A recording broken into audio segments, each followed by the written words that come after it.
지난 시간에 우리는 그 성전 미문에 40년 동안이나 태어나면서부터 걷지 못하는 장애를 가진 사람이 성전 미문에 앉아서 이렇게 구걸을 하다가 베드로와 요한을 통해서 예수 그리스도의 이름으로 치유받은 그런 사건을 살펴봤습니다. 자, 여러분, 그 사건을 여러분이 이렇게 목격하게 될 때 여러분, 우리는 어디에 마음이 갑니까? 다른 말로 말하면 무엇에 우리의 마음이 집중하게 되냐는 거죠. 예를 들면 지금 여러분, 이런 사건이 여러분에게 직접 일어났다고 생각해 보세요. 평생 걷지 못하고 안전병으로 이렇게 휠체어를 타고 다니던 사람이 한순간에 예수님의 이름으로 기적이 일어나가지고 이 사람이 벌떡 일어나가지고 걸어가는 거예요. 그런 일을 여러분이 지금 눈앞에서 경험했다고 생각해 보세요. 우리가 살아계신 하나님 믿기 때문에 하나님께서는 얼마든지 그런 일을 일으킬 수 있습니다. 자, 그런 일을 여러분이 목격하게 되면 여러분 어디에 마음이 가니까? 어디에 우리의 마음이 집중이 되죠? 아마도 그 치유받은 기적, 놀라운 일이 일어났네? 이러면서 이 기적과 같은 일에 우리가 굉장히 우리의 마음이 쏠리게 되죠.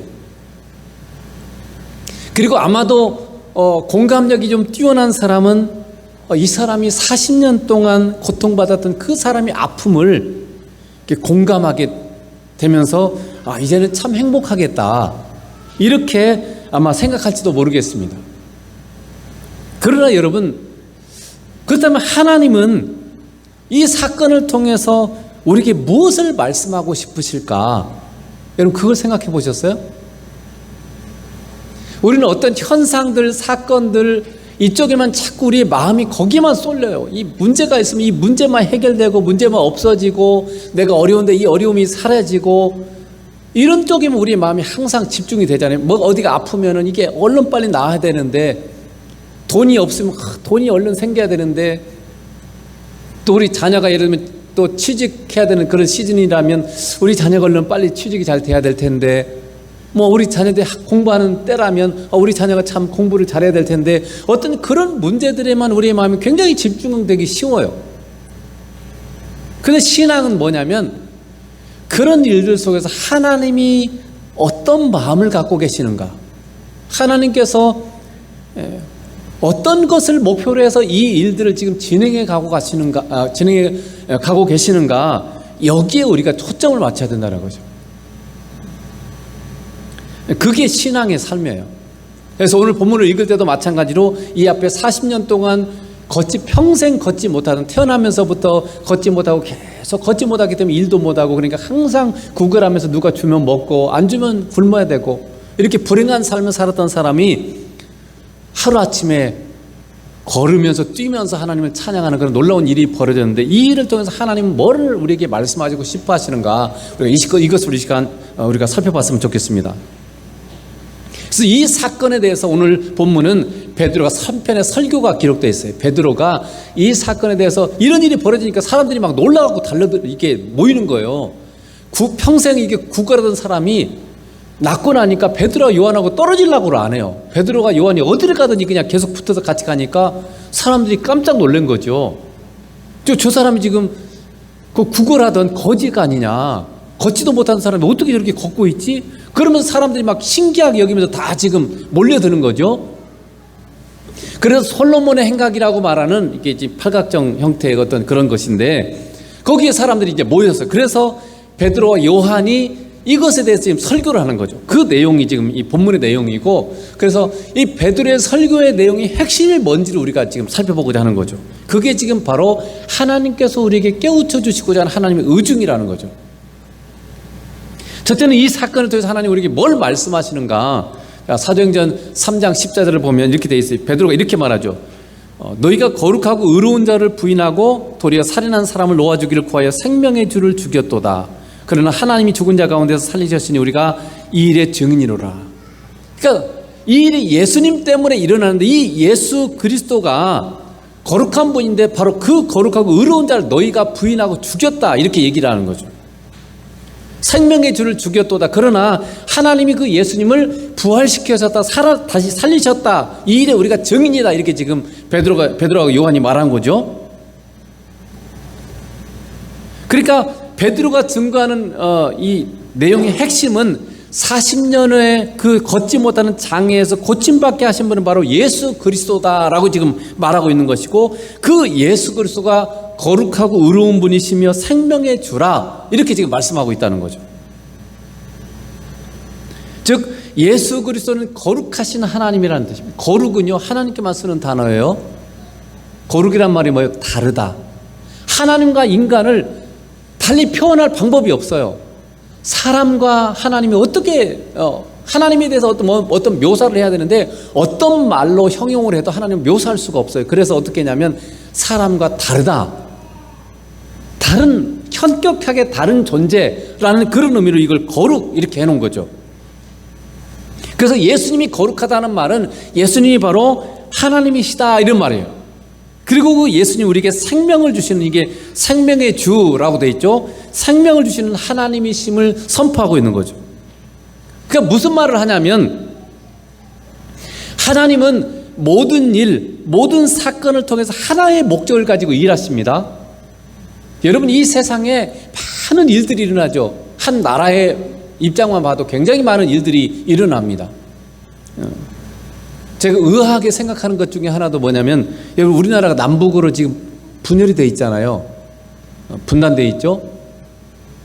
근데 여러분 생각해 보세요. 사실 2차 세계대전을 누가 일으켰어요? 독일하고 일본입니다. 그래서 2차 세계대전이 끝나고 나서 독일이 동독, 서독 이렇게 나눠졌어요. 그렇죠? 러시아하고 공산주의하고 민주주의에서 서독은 미국이, 그리고 동독은 소련이, 그 당시 소련이 러시아죠. 이 공산주의 국가가 이렇게 둘로 나눠졌어요.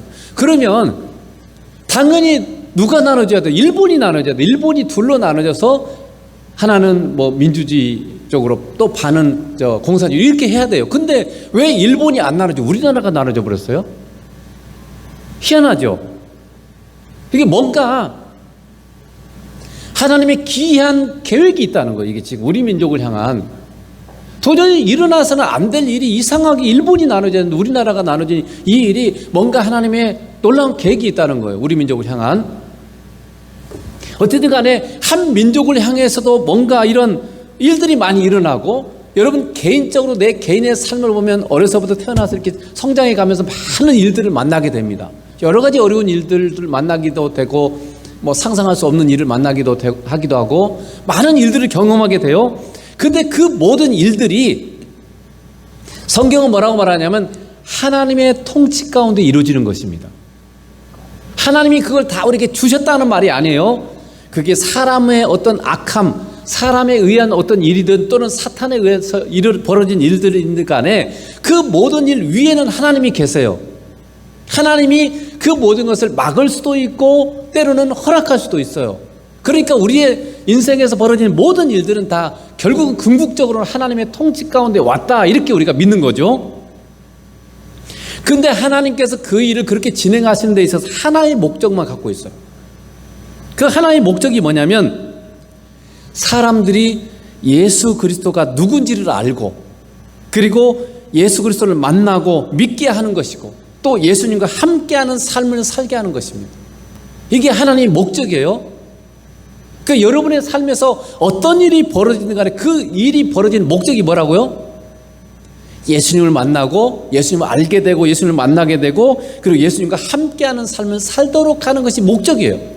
근데 여러분, 우리는 어떻게 생각합니까? 왜 내 인생에 이런 일이 벌어졌을까? 그러면서 빨리 그 문제만을 해결하고 그 문제만이 없어지기를 그렇게 간절히 원하고 기도하는데 그것에만 초점이 있어요. 그렇지 않습니까? 기도를 해도 뭔가 막 우리가 부족한 거 기도 당연히 해야 되겠죠? 근데 우리의 초점은 이 문제만 빨리 해결되고, 그리고 뭔가 좋은 일만 빨리 내 삶에 오는 이것이 우리 인생의 목적이고 우리가 그렇게 생각한다는 거죠. 그러나 하나님이 이 모든 것을 주장하시고 역사하시는 하나님의 목적은 다르다는 거예요. 그래서 초점은 뭐냐면 하나님의 뜻이 이루어져야 이게 해결이 돼요. 하나님의 뜻이 이루어지지 않으면 이게 해결이 되질 않습니다. 그래서 예수 믿는 자의 삶은 뭐냐면 이 일을 통한 하나님의 뜻이 무엇인가 이것을 우리가 찾아내야 되는 거죠. 그래서 여러분, 왜 하나님께서는 이 장애를 가진 사람이 걷지 못하는 장애를 가지고 태어나서 40년 이상을 걷지 못하고 구걸하는 삶을 살도록 허락하셨을까? 그 장애는 그 아픈 사람이 선택한 게 아니죠. 그렇게 태어났어요. 자기가 그렇게 태어나고 싶어서 태어난 게 아니에요. 부모가 그렇게 선택한 것도 아닙니다. 여러분도 보세요. 우리가 결혼해서 이제 아이를 낳잖아요. 그러면 아이를 여러분이 선택합니까? 선택 못해요. 부모가 원하는 것은 정말 이쁘고 잘나고 똑똑하고 착하고 다 우리가 그런 사람을 원하잖아요. 그런데 우리 마음대로 됩니까? 심지어는 아들, 딸조차도 우리가 마음대로 못해요. 그 50% 확률의 남녀조차도 우리가 그걸 마음대로 할 수 없어요. 이게 태어나는 겁니다. 내가 선택한 게 태어난 거예요. 물론 그런 장애를 가지고 태어난 것이 하나님이 장애를 갖고 태어나도록 만든 건 아니에요. 이 직접적인 원인은 뭐냐면 인간의 타락입니다. 인간의 타락과 죄 때문에 이 모든 불행한 일들이 벌어진 거예요. 그 죄란 뭐냐면 죄가 하나님과의 분리의 죄의 궁극적인 결과물, 죄의 궁극적인 처벌은 뭐냐면 하나님과의 분리, 예수님과의 분리예요. 하나님과 예수님을 만날 수 없는 삶입니다. 그래서 이 죄는 하나님과 예수님과 분리되고 하나님과 예수님을 만날 수가 없어요. 그래서 하나님과 예수님을 떠난 인간은 모든 좋은 것을 잃어버린 삶을 살 수밖에 없어요. 이게 성경이 말하는 바예요. 왜냐하면 예수님이 오늘 본문에도 얘기하죠. 생명의 주이기 때문에 그렇습니다. 생명으로부터 떠난 인간, 예수님이 생명이시니까 생명으로부터 떠나고 생명으로부터 분리된 인간은 뭐예요? 사망이에요. 생명이 반대가 뭡니까? 사망이죠. 생명이 없는 곳은 사망입니다. 사막 위에 사람이 살지 못합니까? 생명이 자라려면 그 비도 내리고 생명이 필요한 것들이 공급돼야 돼요. 그러니까 하나님이 그걸 공급해 주시는데 하나님이 공급해 주지 않으니까 그 사막은 사망의 땅인 거죠. 그러니까 하나님이 생명이신 예수님이 뭔가 우리의 삶에 역사하지 않으면 우리는 사망의 길을 걸을 수밖에 없어요. 그래서 인간이 죄에 빠졌기 때문에 생명이신 주님으로부터 분리되고 생명이신 주님으로부터 멀어졌기 때문에 우리의 인생의 모든 불행한 일들이 거기서부터 오는 거죠. 그러므로 인간의 모든 불행의 원인은, 근본적인 원인은 우리가 하나님과 생명이신 예수 그리스도로부터 멀어졌기 때문에 그렇습니다. 성경의 선포고 진리예요. 그래서 우리가 인간들이 그렇게 노력을 하고 애를 써도 우리 인생이 왜 이렇게 불행하고 어려운 일들이 생깁니까? 과학이 발달하고 뭔가 더 좋은 세상을 만들기 위해서 그렇게 애를 쓰죠. 근데 점점점 세상은 어떻게 됩니까? 살 수 없는 곳으로 발전해 가고 있어요. 저도 느끼는 거예요. 우리 세대도 정말 힘들었지만 우리 자녀들의 세대는 너무 힘들 것 같아요. 더군다나 우리 이제 그 이후에 우리 손자 손녀 세대는요, 살 수가 없을 것 같아요. 어떻게 살 건가? 정말로 앞으로는 너무 살기 어려운 그런 시대에 직면할 수밖에 없겠다. 그게 근데 너무나 맞는 것 같아요. 성경도 마지막 시대에서 그렇게 되죠. 사랑이 식고 무정하고. 그 마지막 시대는 사람들이 사랑이 없어요. 식어지고 무정해요. 베풀 줄을 몰라요. 다른 사람 불쌍히 여길 줄을 몰라요. 여러분이 지금 그런 현상들을 보고 있잖아요. 아이들이 막 싸우고 이러는데 약한 자를 괴롭히고 그 괴롭히면서 힘들어하는 걸 즐거워하고 기뻐하고 이러잖아요. 점점 예수로부터 멀어져서, 그래서 우리가 느끼는 것처럼 우리나라도 지금 이제 교회가 점점점 나이든 사람밖에 없잖아요. 젊은이들이 교회를 안 옵니다. 모든 게 풍족해요. 이렇게 되다 보니까 하나님이 그래도 그 중에 어떤 사람을 구원하기 위해서 인생의 고난과 역경을 정말 사람이 감당할 수 없는 아픔들을 당하게 할 수밖에 없어요. 마지막 시대는. 그래서 뭔가 사람은 부족할 때, 어려울 때 하나님을 찾거든요. 근데 모든 게 과학이 발달하고 의학도 발달하고 부족함이 없는 것 같아. 그러니까 하나님 찾겠어요, 안 찾겠어요? 그래서 하나님이 이 마지막 시대에 죄가 관영하니까 사단이 더 많이 역사하니까 이 세상에 훨씬 더 고통스러운 삶이 임할 수밖에 없어요. 수많은 질병들, 여러분 코로나가 주님 오실 때까지 갈 것 같아요. 코로나뿐만이 아니라 앞으로는 이거보다 더한 것들이 앞으로는 계속 진행돼서 사람이 정말 앞으로 몇 년 후가 어떻게 될지조차도 감당할 수도 없고 알 수도 없는 그런 시대가 점점점 몰려올 것 같아요. 왜 그렇게 하나님께서 하시겠어요? 초점이 우리가 사람들이 예수 그리스도를 알게 되고 만나고 예수님과 함께하는 삶을 살도록 하기 위해서 지금의 과학과 이 모든 게 발전해 가보니까 사람들이 과학을 신으로 여기고 있어요. 하나님 없이도 살 수 있는 것처럼 여겨서 그래서 점점점 젊은이들과 아이들이 하나님 떠나가고 있어요. 그러니까 여러분 하나님 어떻게 하시겠어요? 그래서 모든 불행은 하나님과 우리 주 예수 그리스도 생명이신 그분으로 떠나감이 바로 죄라는 거죠. 죄고 불행의 원인이라는 거죠.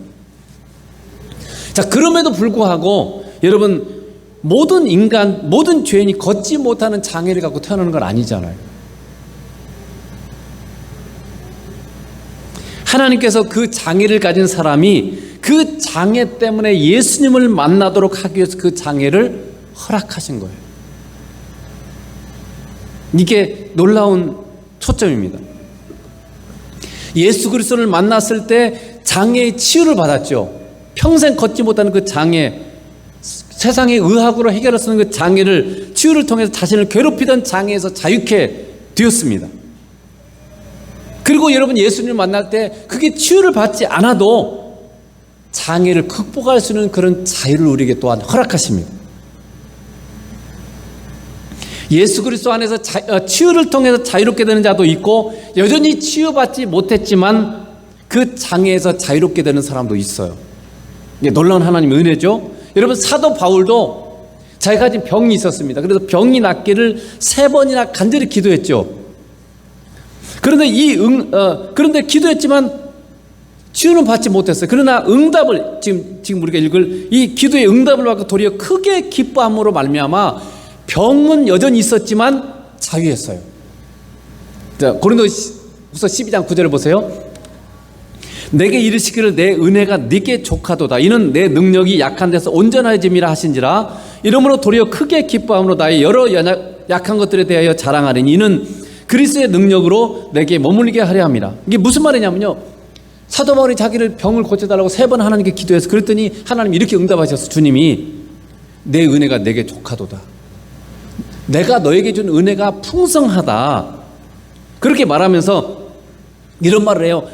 나의 하나님의 주님의 능력은 네가 약한 데서 더 온전해진다. 이렇게 말하고 있어요. 우리가 이거 경험하고 있잖아요. 우리 인생에서 내가 정말 약할 때, 내가 정말 힘들 때 그때 주님이 역사하시잖아요. 그때 내가 주님을 더 찾게 되고 그때 주님이 더 역사하시잖아요. 그러나 우리 인생에 부족함도 없고 힘든 일도 없어요. 여러분 우리가 주님을 잘 구하지 않고 제대로 주님을 진지하게 만나지도 않잖아요. 그러니까 하나님이 역사할 수가 없어요. 하나님의 은혜 능력이 나타날 수가 없어요. 그래서 이걸 지금 바울이 깨달은 거예요. 우리가 연약한 것이, 우리가 부족한 것이 하나님의 은혜구나. 그걸 통해서 하나님이 더 역사하시는 거구나. 이걸 깨달으니까 약한 것이 도리어 강함이 되고, 우리가 약할 때 주님의 능력이 내게 역사하는구나. 이걸 지금 깨달았기 때문에 하나님이 내 병을 고쳐주지 않은 것은 이 나의 약함 때문에 내가 주님을 더 구하게 만들고, 그래서 주님이 나를 통해 더 많이 역사하기 위한 하나님의 놀라운 지혜구나. 이걸 깨달은 거예요, 사도 바울이. 그래서 그것 때문에 기뻐했다는 거죠. 우리의 약함이 우리를 겸손하게 하고 주님이 우리에게 강하게 역사하는 통로라는 것을 알면 우리는 우리의 약한 것들로부터 자유할 수 있습니다. 나의 병, 나의 부족한 부분, 나의 능력 없음, 이런 것들이 나를 속박하고 그것 때문에 내가 힘들고 나는 왜 이렇게 병이 있나, 나는 왜 이렇게 능력이 없나, 이것 때문에 힘들어하던 그 모든 것들이 도리어 내게 복이라는 것을, 은혜라는 것을 깨달으면 그게 감사가 되는 거. 도리어 여러분 그런 은혜를 경험했습니까? 송명희 시인은 여러분 아는 것처럼 송명희 시인도 뇌변변 장애를 갖고 있었죠. 그래서 평생에 대소변도 못 봐요. 그냥 이게 몸이 틀어져 있어가지고 발가락으로 시를 쓰고 발가락으로 밥을 먹고 이렇게 살았어요. 그런데 그 송명희 시인이 쓴 시 중에 가장 우리가 애창을 부르고 CCM이 있죠. 공평하신 하나님. 그렇게 평생 태어나면서부터 이렇게 몸이 틀어지고 자기 몸도 가누지 못하고 평생 제대로 걷지도 못하고 밥도 제대로 못 먹는 그런 성명이 집사님인가 그랬는데 그분이 공평하다는 거예요. 그러니 여러분, 그런 분이 하나님이 공평하십니다 이렇게 얘기한다면 지금 우리는 얼마나 더 공평하다고 얘기해야 되겠어요? 우리는 그런 성명심보다 훨씬 더 많은 걸 갖고 있잖아요. 나는 걸을 수 있고 나는 내 스스로 힘으로 먹을 수 있고 우리가 할 수 있는 게 얼마나 많습니까? 그러니 여러분, 얼마나 공평하신 하나님이시겠어요? 구약에도 보면 병이나 장애만이 아니에요. 사무엘상에 보면 한나라는 여인이 나와요. 이게 엘가나에게 2명의 부인이 있었어요. 한나와 브니나가 있었습니다. 그런데 한나는 계속 임신을 못했어요. 지금도 이 결혼해서 아이를 낳고 싶은데 못 낳으면 참 힘들죠. 근데 과거에는 아이를 못 낳는다는 건 지금과는 비교할 수 없을 만큼 고통스러운 일이에요. 우리 조선시대 같은 데도 여자로 취급하지도 않고 완전히 그냥 딴 데 치워버리고 그래서 다른 여자를 씨바지를 이렇게 들인다든지 이렇게 하죠. 씨를 이렇게 생산하게 하죠. 그래서 이 아이를 낳지 못하면 여자 취급도 못 받았어요. 그러니까 굉장히 사실은 고통스러운 문제예요.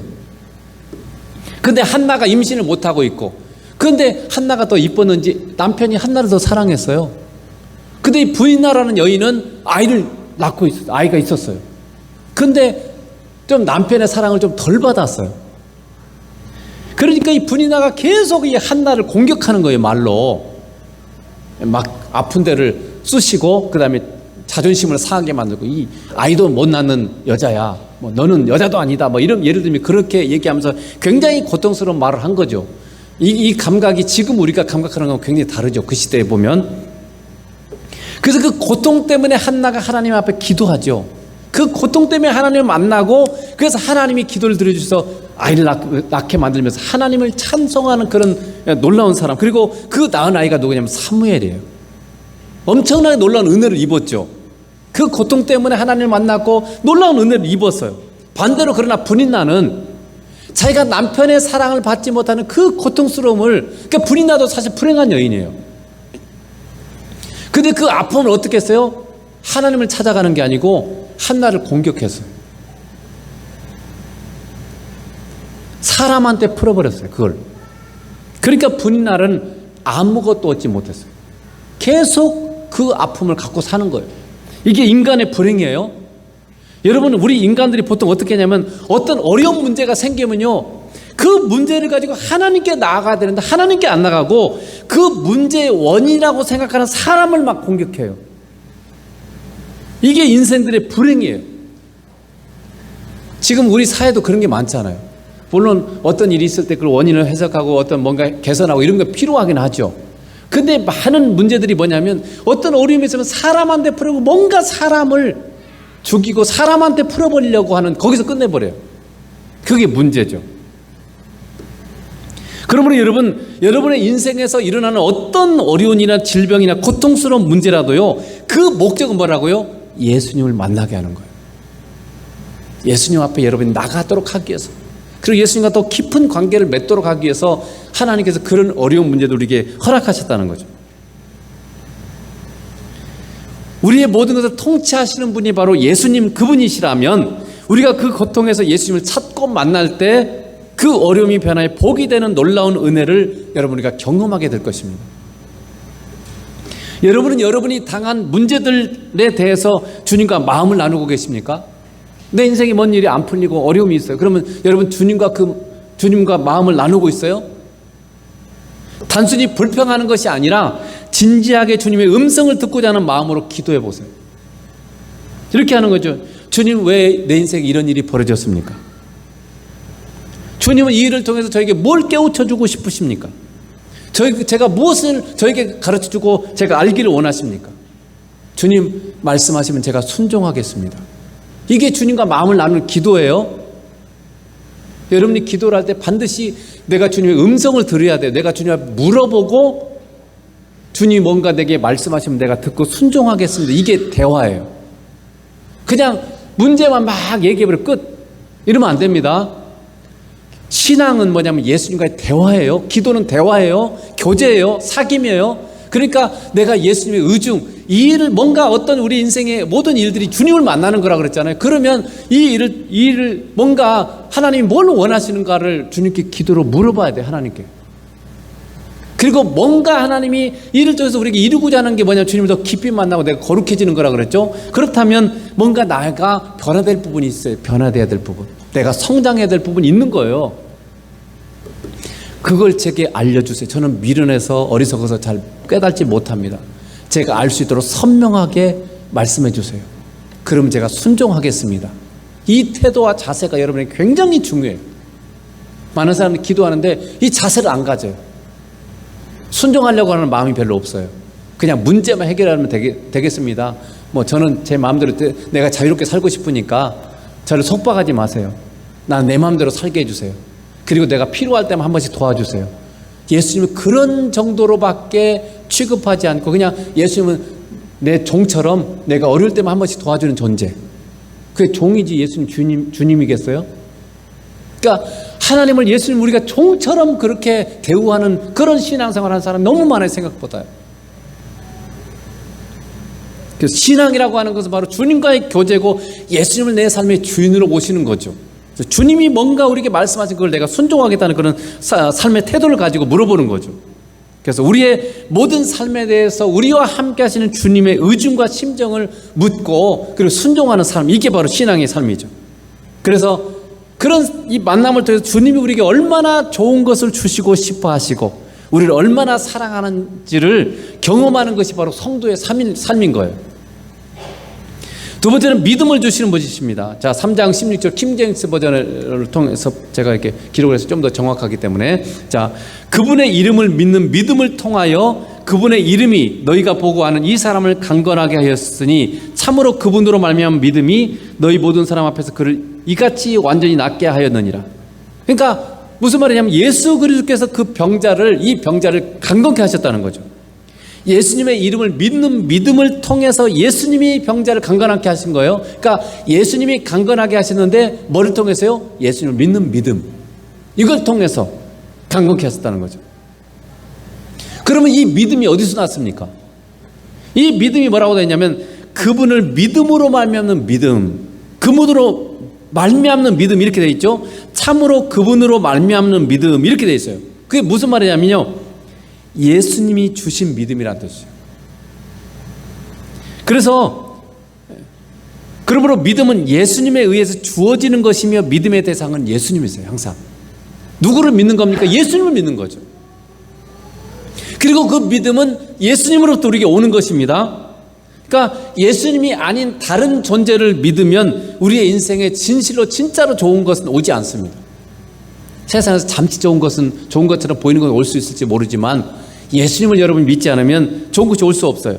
그러므로 여러분, 우리의 믿음이 성장하려면 예수님을 더 깊이 만나야 됩니다. 그래서 3장 19절에 이렇게 말하는 거죠. 그러므로 너희가 회개하고 돌이켜 너희 죄 없이 함을 받으라. 이같이 하면 유쾌하게 되는 날이 주 앞으로부터 이를 것이요. 예수님을 믿는 삶을 살려면 먼저 뭐라고 해서 회개하고 돌이키는 거예요. 여기 지금 보면요, 너희가 회개하고 돌이켜 죄 없이 함을 받으라, 이렇게 돼 있죠. 우리가 주인되어 살았던 삶으로부터 삶이 잘못되었다는 걸 인정하는 게 회개예요. 회개는 먼저 인정을 해야 돼요. 아, 내가 잘못 살았구나, 내가 지금까지 내 삶의 주인이었구나, 이걸 인정하는 거예요. 이게 잘못되었구나. 그래서 회개는 먼저 인정을 해야 돼요. 내가 잘못된 걸 모르면 회개하겠어요? 회개는 반드시 내가 잘못했다는 걸 깨달아야 돼요. 그래서 내가 지금까지 내 삶의 주인 되어서 살았구나, 이게 잘못되었구나, 이걸 인정해야 돼요. 그리고 그 다음에는 뭐예요? 돌이키는 거예요. 회개는 인정한 다음에 돌이키는 거죠. 이 돌이키는 게 뭐냐면 세상으로부터 내 마음이 여러분 어디로 가 있으면 세상으로 향해 있었어요. 이 세상으로부터 하나님께로, 예수님께로 우리의 삶의 방향을 돌이키는 게 이게 회개입니다. 그러니까 우리의 마음의 방향을 세상과 세상에 있는 것을 추구하던 삶에서부터 예수님을 추구하는 삶으로 바꾸는 거, 이게 회개예요. 여러분, 지금 여러분이 중요하게 여기고 그것 때문에 내가 행복하고 그것 때문에 내가 슬퍼하고 하는 그것 때문에 내가 민감하고 그것 때문에 화나고 이런 일들이 일어나는 이 모든 여러분이 중요하게 여기며 추구하는 삶의 목표가 여러분 세상입니까? 세상과 세상에 있는 것입니까? 우리 대부분 그런 경우가 많아요. 세상에서 건강하게 사는 거, 세상에서 돈 많이 버는 거, 세상에서 성공하는 거. 초점이 다 어디 있어요? 세상입니다. 근데 믿음의 삶은 뭐라고요? 이 세상의 것을 추구하는 삶에서부터 하나님께로, 예수님께로 돌이키는 거, 이게 지금 회개라는 거죠. 많은 성도들이 예수님을 믿는다고 하면서도 여전히 삶의 방향이 바뀌지 않고 있어요. 교회만 다니다 뿐이지 삶은 여전히 세상과 세상에 있는 것을 중요하게 여기고 그걸 추구하고 있어요. 그러니까 여러분 안 바뀌는 거죠. 그렇기 때문에 주님의 은혜와 사랑을 누리질 못하는 거죠. 주님이 살아계신 분이고 주님이 우리에게 정말 은혜와 사랑을 풍성하게 부어주고 싶어도 교회는 다니고 예수를 믿는데 왜 은혜가 없나? 왜 우리 인생에 좋은 일이 없나? 여전히 우리가 주님께로 향하는 게 아니라 세상으로 향하고 있기 때문에 그래요.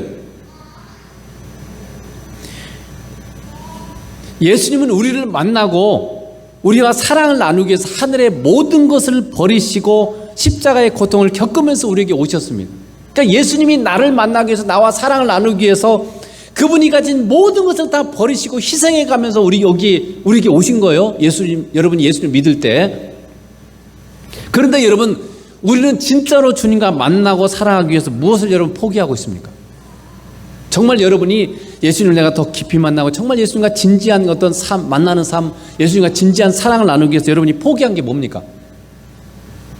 진지하게 생각해 보세요. 내가 진짜 예수님을 더 잘 만나고 더 잘 예수님을 사랑하기 위해서 여러분이 포기한 게 뭐예요? 혹시는 우리는 아주 작은 것 하나도 포기하려고 하지 않고 있지는 않습니까? 심지어 내가 취미생활 하나도 포기하고 싶지 않은 거예요. 내 계획 하나, 주님을 만나기 위해서 내가 세웠던 계획 하나 포기하지 않아요. 우리는 그렇게 완악한 경우가 많아요. 내가 주님을 더 사랑하고 주님을 더 깊이 만나기 위해서 우리를 포기하려고 하지 않아요. 우리가 회개하고 돌이킬 때 유쾌하게 하는 날, 그래서 지금 이 말은 유쾌하게 하는 날이 이를 거라고 말할 때 유쾌하게 하는 날, 즉 새로운 날이 우리에게 주님으로부터 이르게 될 것이라고 지금 약속을 하고 있죠. 말씀하고 있죠. 즉 주님과 함께하는, 내가 회개하고 돌이킬 때 주님과 함께하는 천국의 평강, 천국의 자유, 천국의 은혜, 천국의 사랑을 누리는 그런 날이 주님으로부터 우리에게 온다는 거예요. 내가 주님께 돌이킬 때 주님이 모든 것에서부터 우리를 자유케 하시고 주님이 어떤 상황에서도 승리하게 하시고 주님이 고난 가운데서도 위로하셔서 일어서게 하신 놀라운 은혜를 주님이 우리에게 주시는 거예요. 우리가 주님께로 향할 때, 주님을 만나고 살 때. 그래서 고린도후서 1장 4절에 이렇게 되어 있죠.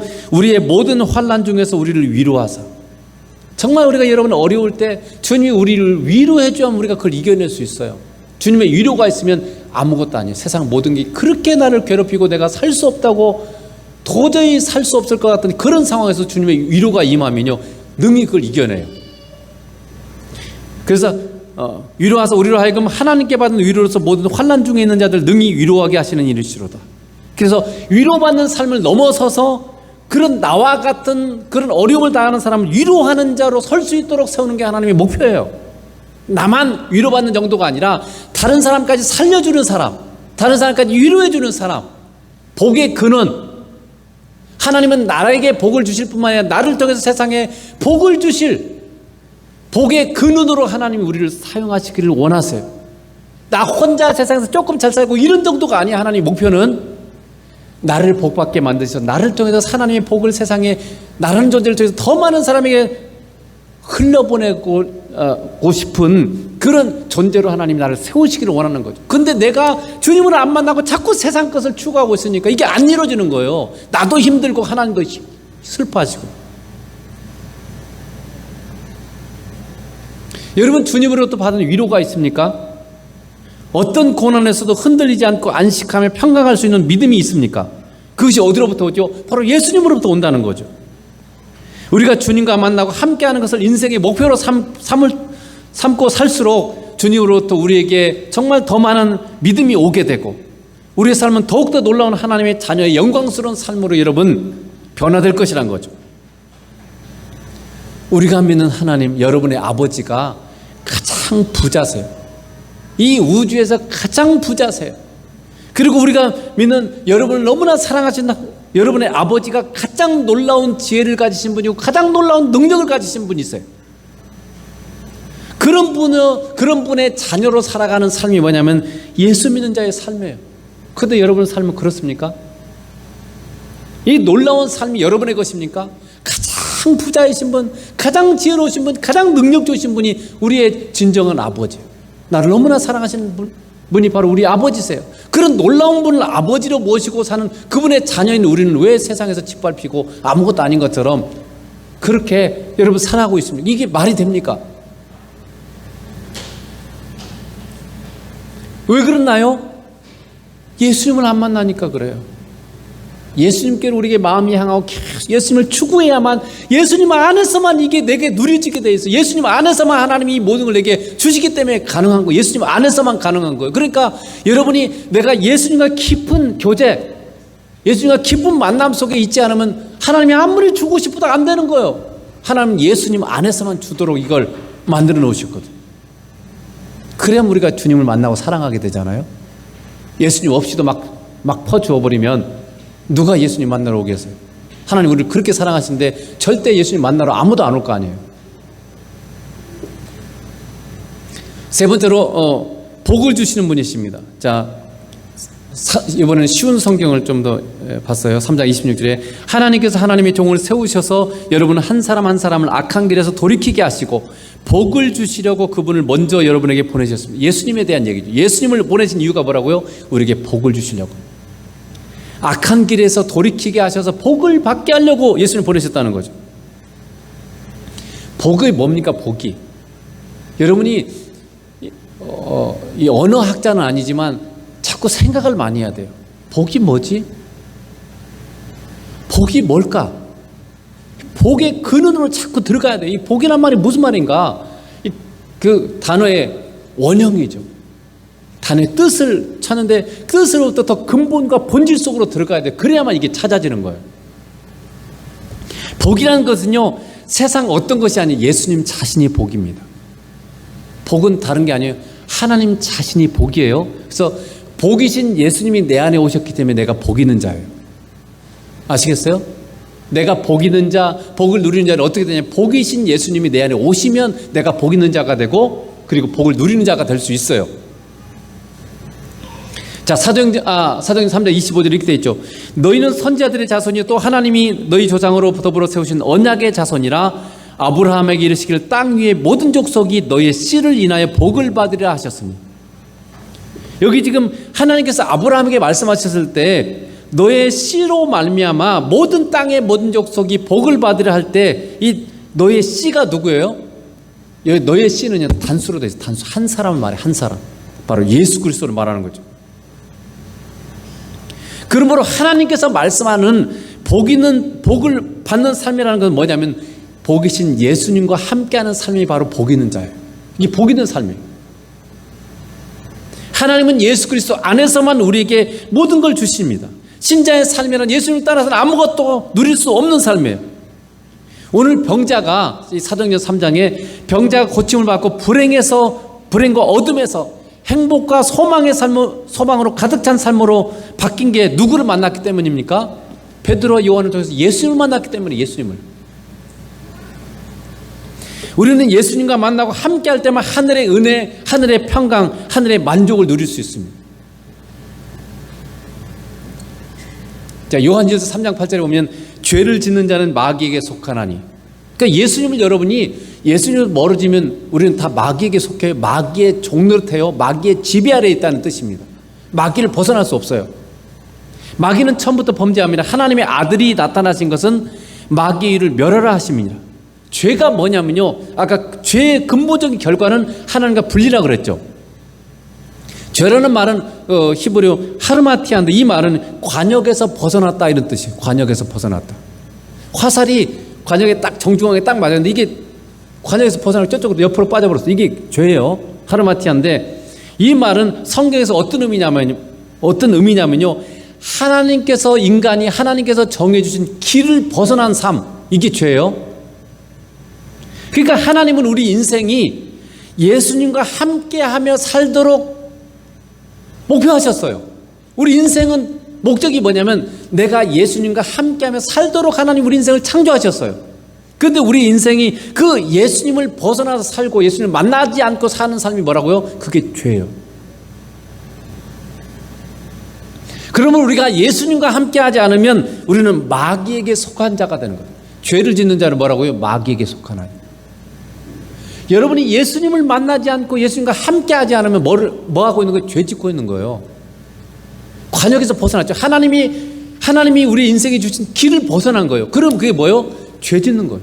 이 죄 짓고 있으면 뭐라고요? 마귀에게 속하게 되는 거예요. 마귀의 지배 아래 들어가는 거예요. 그러니까 마귀는요, 요한복음 10장 10절에 예수님이 말했죠. 도적이 오는 것은 도적질하고 죽이고 빼앗는 것뿐이고요, 내가 온 것은 양으로 생명을 얻게 하고 또 풍성히 얻게 하려 말씀하셨잖아요. 그러니까 마귀는 우리에게서 빼앗습니다. 우리의 행복을 빼앗고 우리의 만족을 빼앗고 우리의 평강을 빼앗고. 그러니까 여러분이 예수님을 만나지 않고 마귀의 지배 아래 들어가면 인생이 맨날 불안하고 불만족이, 걱정과 염려와 근심과 질병과 이런 것들이 우리 인생에 막 몰아쳐오는 거예요. 이게 마귀 때문에 오는 거예요. 죄 때문에. 죄를 타고. 그러니까 예수님을 만나지 않으면 우리 인생이 맨 불안해요. 만족이 없어요. 불만족이 가득해요. 맨날 싸워요. 부족하니까. 이게 뭐 때문에 그런다고요? 죄 때문에. 우리가 마귀에게 자꾸 우리를 내주기 때문에 그런 거죠. 근데 예수님이 오신 것은 이 마귀의 일을 멸하기 위해서 오셨어요. 즉 마귀의 지배 아래에서 고통받는 사람을 구원하는 거죠. 다른 말로 말하면 예수님과 함께하면서 천국의 삶을, 천국에 여러분이 그토록 세상에 사람들이 이 진시황교회 불로초를 구웠겠어요? 영생은 다른 게 아니고 하나님 안에, 예수님 안에 있는 게 영생이에요. 예수님과 함께하는 게 영생이에요, 사실은요. 그래서 사람들이 그토록 원하는 삶은 뭐냐면 사실 예수님과 함께하는 삶이에요. 예수님과 함께하는 삶이 뭐라고요? 그게 천국이에요. 천국은 다른 게 아니에요. 예수님이 거기에 충만히 가시고 예수님이 통치하시기 때문에 그게 천국인 거예요. 그냥 단순히 좋은 장소를 말하는 게 아니에요. 그래서 예수님이 이렇게 말씀해요. 누가복음 17장 21절에 천국은 여기 있다 저기 있다 못하리니 너희 마음 가운데 있느니라. 예수님이 우리 안에 오셨기 때문에 그 예수님이 우리의 마음을 통치하시면 천국이 내 마음에 임하는 거예요. 그래서 예수님과 함께하면 천국이에요. 내 마음이요. 그 마귀에게서 벗어나서 천국의 놀라운 삶을 우리에게 주시기 위해서 예수님이 우리에게 오신 거예요. 내가 예수님과 더 깊은 만남과 사귐과 사랑 가운데 들어갈수록 천국이 더 풍성하게 선명하게 우리의 삶 가운데 임하는 거예요. 내가 예수님을 잘 안 만날수록 천국이 흐릿하게 임하는 거죠. 그런데 예수님을 더 진지하게 잘 만날수록 천국이 더 선명하고 풍성하게 내 삶 가운데 임하는 거예요. 왜 우리의 삶이 지옥 같습니까? 왜 우리의 삶은 행복하지 못합니까? 하나님은 이렇게 말씀하는 거죠. 내가 너에게 복을 주기 위해서 예수 그리스도를 너에게 보냈다. 네가 복 있는 삶을 살려면 예수님을 만나고 예수님과 함께하는 삶을 살아야만 한다. 네가 불행한 이유는 다른 게 아니라 네가 천국의 주인인 예수님을 가까이 하지 않고 사랑하지 않기 때문이다. 하나님께서 그렇게 지금 말씀하시는 거죠. 여러분의 삶은 예수님과 함께함으로 말미암아 이 복을, 천국의 복을 누리고 있습니까? 아니면 예수님을 놓치고 마귀에게 자신을 줌으로 말미암아 마귀의 지배 아래서 여러분 고통당하고 있습니까? 우리 안에 오신 예수님, 그분과의 여러분 만남을 통해서, 사귐을 통해서 천국을 더 풍성히 누리시고, 하나님이 원하는 게 그거예요. 정말 하나님 우리에게 정말 좋은 걸 주고 싶어 하세요. 이 놀라운 복을 여러분 예수님과 함께 누리시길 주님으로 축복합니다. 기도하겠습니다.